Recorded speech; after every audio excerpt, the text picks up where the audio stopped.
Hey guys, welcome back to my YouTube channel. तो आज हम इमॉर्टल कल्टीवेटर सीरीज को फिर से कंटिन्यू करने जा रहे हैं। तो जैसे कि हमने प्रीवियस एपिसोड में देखा था, हस्क अकेले सभी लोगों को खत्म कर देता है उस वोल्फ गैंग की, और जो लीडर होता है उसे ले आता है वहां पे। वो लीडर को नीचे पटक देता है। ली की हालत खराब होती है उसे देख के, वो काफी ज्यादा कंफ्यूज होता है। तो एपिसोड नंबर 15 की स्टार्टिंग होती है। ली बोल रहा होता है हंसते हुए, तो अच्छा इसी वजह से तुम इतने ज्यादा शांत थे, तुम्हारे पास इतना ज्यादा खतरनाक वॉरियर है, तुमने पहले क्यों नहीं बताया, इसको इंट्रोड्यूस क्यों नहीं किया तुमने? ऐसा होता तो मेरे को पैनिक करने की कोई जरूरत ही नहीं पड़ती। हाल ही बोल रहा होता है कि ये जो इंसान हमने पकड़ा इसके पास काफी ज्यादा इन्फॉर्मेशन होगी। वो हंसते हुए बोल रहा होता है, मुझे विश्वास है कि तुम काफी अच्छे हो इंटेरोगेशन में, है ना? हाल ही बात नहीं करना चाहता था जाइंट के बारे में जरा भी। फिर ली भी कुछ ज्यादा नहीं पूछता, क्योंकि ऐसे एक दूसरे की वो प्राइवेसी की रिस्पेक्ट करते थे, तो ही वो अच्छे दोस्त बन पाए थे। वो जो लीडर होता है वो नीचे पड़ा होता है ऐसे कामते हुए। ली बोल रहा होता है कि इसे मेरे ऊपर छोड़ दो, वैसे मुझे काफी ज्यादा गुस्सा है, मैं सारा गुस्सा इसके ऊपर निकालूंगा। वो काफी ज्यादा पीटता है उसे। फिर हमें वैली के बाहर का सीन दिखाया जाता है। जो ली होता है वो इंटेरोगेशन को कंप्लीट कर लेता है। वो बोल रहा होता है कि मेरे पास अच्छी न्यूज भी है, बुरी न्यूज भी है, तुम क्या सुनना चाहते हो पहले? हाँ, ली बोलता है अच्छी न्यूज। ली बोलते है कि अच्छी न्यूज ये है कि तुम सही थे। वाइल्ड वोल्फ गैंग जो है उसने complete all out attack launch कर दिया हमारे अगेंस्ट में।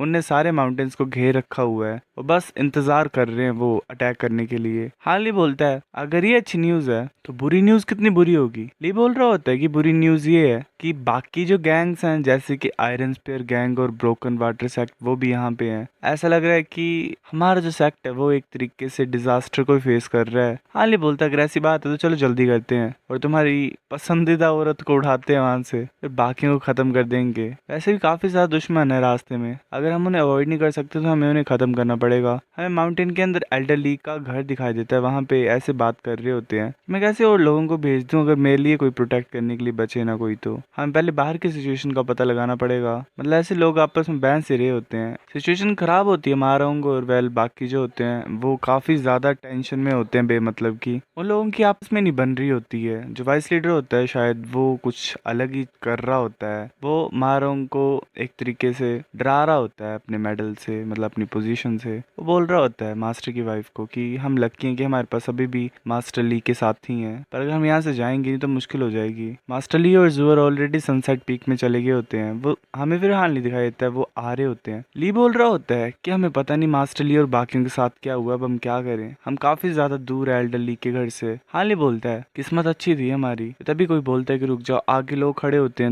ली बोलता है कि ठीक है, ऐसा लग रहा है कि कोई ना कोई आ ही गया। उनको घेर लिया होता है हर तरफ से। जो लीडर होता है उस गैंग का, वो सोच रहा होता है कि अजीब से लोग हैं, ये जो साइड में खड़े हैं लोग, ये जरा भी स्पेशल नहीं, नॉर्मल से इंसान है, पर ये सामने जितना बड़ा इंसान खड़ा हुआ है कितना ज्यादा ताकतवर लग रहा है। पर ताकत जरा भी मैटर नहीं करती। अब इंसान बोल रहा होता है कि चाहे जो मर्जी क्यों ना हो तुम, 7 प्रोफाउंड गेट्स एक्ट खत्म होने वाला है, सरेंडर कर दो, मैं शायद दया दिखा दूं। हाल ही हंसता और बोलता है कि कौन लड़ेगा इनसे, तुम जाओगे कि मैं साउल को भेजूं? ली बोल रहा होता है कि इसके कपड़ों को देख के ऐसा लग रहा है कि ये छोटा मोटा डिसिपल है ब्रोकन वाटर सेक्ट का। वाइल्ड वुल्फ गैंग के लोग मेरे पीछे पड़े थे काफी लंबे टाइम से, अब मेरी बारी है गुस्सा निकालने की। वो काफी ज्यादा स्पीड से आगे की तरफ जाता है। वो बिल्कुल ही उस इंसान के पास में पहुंच गया होता है और उसकी स्वॉर्ड को उड़ा देता है। ली अपनी स्वॉर्ड से उस इंसान की गर्दन को ही काट देता है। उसका सर ऐसे हवा में होता है, तो जो बाकी के बच्चे होते हैं वो डरते हैं और वहां से भाग जाते हैं। दूसरा लीडर सोच रहा होता है कि हमने गलत पंगा ले लिया, ये इंसान तो काफी ज्यादा ताकतवर है, जल्दी से सिग्नल भेजना पड़ेगा बाकियों को भी। ये अच्छी बात है कि मैं सबसे ज्यादा तेज हूँ। तभी उसकी गर्दन के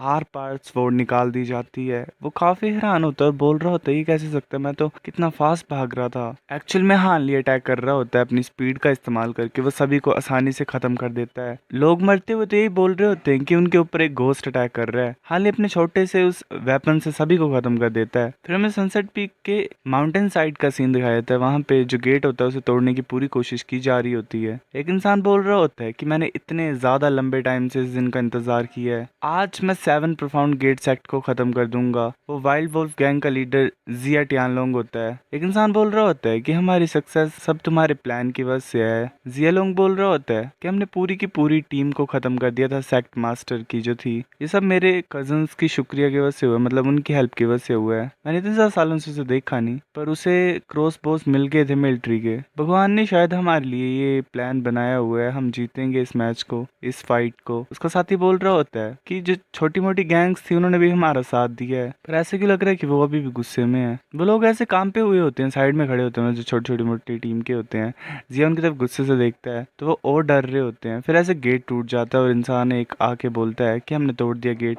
पर ये अजीब है, क्या वो चले गए हैं? जिया बोलते कि पहले कुछ लेवल्स गेट के तोड़ना मुश्किल थे, तो ये लास्ट वाला आसानी से कैसे टूट गया। वो हैरान होता है, वो गुस्सा होता है काफी ज्यादा, बाकी उसे शांत करने की मतलब शांत होने के लिए बोल रहे होते हैं। तभी कोई एक इंसान आके बोलता है होने दो जो है, तुम यहाँ पे क्या कर रहे हो, खड़े क्यों यहाँ पे। वो अजीब सा इंसान होता है जो पूरे तरीके से सोने से लदा होता है, छोटा सा होता है। जिया बोल रहा होता है कल्टीवेटर ज़ांग, मुझे लगता है कि हम काफी ज्यादा आसानी से पहुंच गए हैं यहाँ पे। वो इंसान बोलते है कि तुम्हें डर क्या, मैं हूं ना तुम्हारे साथ। जिसके साथ ही होते हैं जिया के, वो बोल रहे होते हैं कि छोटा सा इंसान को ज्यादा घमंडी नहीं है बॉस के सामने, ये खुद ही क्यों नहीं अटैक कर रहा अगर ऐसा ही है तो। वो कल्टीवेटर बोल रहा होता है कि तुमने मुझे 3000 टेल्स सिर्फ बैठने के लिए और देखने के लिए बुलाया हुआ है, जल्दी करो, खत्म करो इसे, मुझे रेस्ट करनी है। ये सोच रहा होता है ये इंसान मरेगा मेरे हाथों, ये सीक्रेट कैसे निकाल रहा है कि मैंने पैसे देके इसे यहाँ पे बुलाया हुआ है, क्या ये मरना चाहता है। पर इसकी gold masters flying sword technique को देख के और जो इमोर्टल डिफेंस टेक्निक थी डोइस टेम्पल में वो मैंने देखी, तो मुझे पता था कि ये मेरी हेल्प कर सकता है 7 प्रोफाउंड गेट सेक्ट को खत्म करने के लिए। ऐसे मास्टर चाहिए था मुझे इस लड़ाई को जीतने के लिए। जिया बोल रहा होता है कि सच्चाई ये है कि मैंने तुम्हें इसीलिए हायर किया ताकि तुम सेक्ट के 3 सीनियर मास्टर्स से लड़ने में मेरी हेल्प करो। मैंने सुना कि वो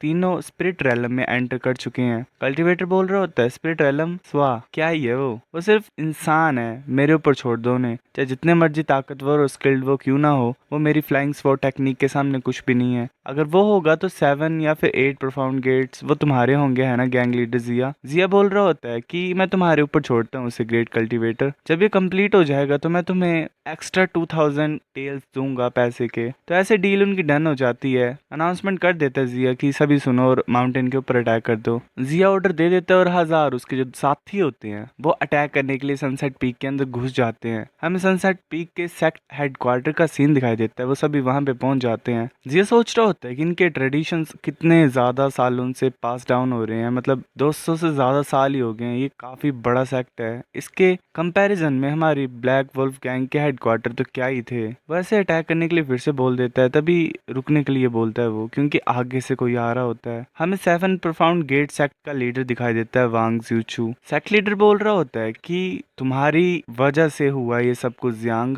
अच्छा किया तुमने। जियांग बोल रहा होता है कि ग्रेट सेक्ट लीडर, ये हमारा फर्स्ट टाइम है ना मिलना, हम राइवल्स हैं, तो तुम यहाँ पे अकेले आए हो क्या, तुम सरेंडर करना चाहते हो। वांग बोल रहा होता है कि तुम कुछ ज्यादा कॉन्फिडेंट नहीं लग रही हो जिया, ये बुरी बात है कि तुम सरेंडर करोगे यहाँ पे, मैं नहीं करूंगा। सच्चाई ये है कि यहाँ पे तुम सभी आए हो तो तुम मरोगे, ये नेचुरल ट्रैप है, क्योंकि हमारे जो हेडक्वार्टर्स है वो सनसेट पीक के ऊपर बने हुए हैं। मेरे ऑर्डर पे जो मैकेनिज्म है वो इस पूरे माउंटेन को खत्म कर देगा जब एक्टिवेट किया जाएगा। हमारा सेक्ट लड़ते हुए मरेगा और तुम सब यहाँ पे हमारे साथ दफनाए जाओगे। ये सुन के जिया और उसकी गैंग डर जाती है। वो बोल रहे होते मैकेनिज्म माउंटेन के अंदर, ये किसको डरा रहा है, सनसेट पीक ऐसे खाली से है क्या। जिया बोलता है, मतलब हमें ली और हाँ ली भी दिखाई देते हैं। ली बोल रहा होता है मैं यहाँ पे काफी ज्यादा सालों से हूँ, तो इसके बारे में मुझे क्यों नहीं पता। सेक्ट के टॉप के ऊपर जो वाइल्ड वोल्फ गैंग थी उनके पास काफी ज्यादा एडवांटेज था जीतने का, पर वांग ने जो चीज बोल के डराया था उन्हें, उनकी वजह से वो रुक गए थे। सिचुएशन टेंस हुई पड़ी होती है, पर ली और हाँ ली आपस में ऐसे बेमतलब का बैन से जा रहे होते हैं। सिचुएशन काफी ज्यादा खराब होती है। हाँ ली बोल रहा होता है क्या तुम मुंह बंद कर दोगे अपना। जियांग बोलता है कि तुम काफी बड़े झूठे हो वांग, तुम ये एक्सपेक्ट कर रहे हो कि हम तुम्हारे उन शब्दों पे विश्वास करेंगे। वांग बोल रहा होता है कि ऑफ कोर्स नहीं, मैं तुम्हें दिखाता क्यों नहीं हूँ, मतलब दिखाता हूँ मैं, देखो खुद ही। वो सेकंड मैकेनिज्म को एक्टिवेट कर देता है जिसकी वजह से जो पूरा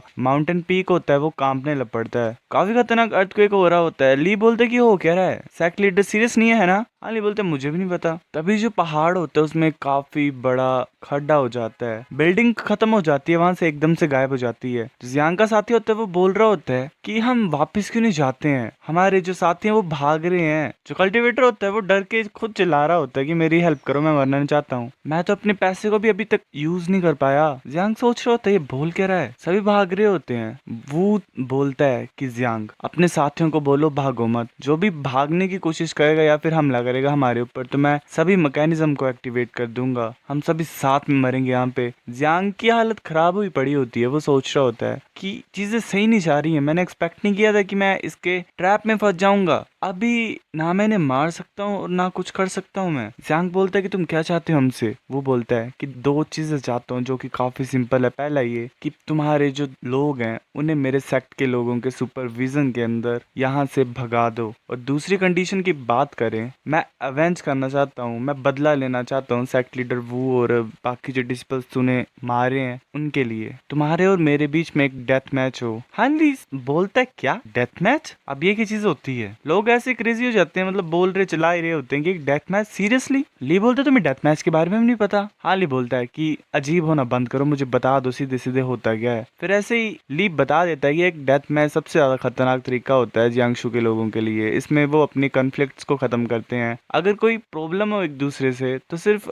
इस मैच में ऐसा होता है कि सिर्फ एक ही जिंदा बचता है और दूसरा मारा जाता है। और इस लड़ाई के बीच में ये पीछे हट जाएंगे तो पूरा का पूरा जियांगशु ने हंट करेगा और खत्म कर देगा। ये काफी कम होता है आजकल। हाल ही सोच रहा होता है कि वांग सच में कुछ है। दोनों पार्टी से हर्ट हो सकती हैं, फिर भी इसने ये मेथड की चूज किया। ये ज्यादा सही नहीं होता कि दुश्मनों को जाने देना था यहाँ से और कुछ ना कुछ शांति हो जानी थी यहाँ पे। तो गाइस ये एपिसोड इतना था। अब नेक्स्ट लाता मैं कुछ दिनों में, तब तक के लिए इस चैप्टर को लाइक कर दो। मिलते हैं आपसे, बाय।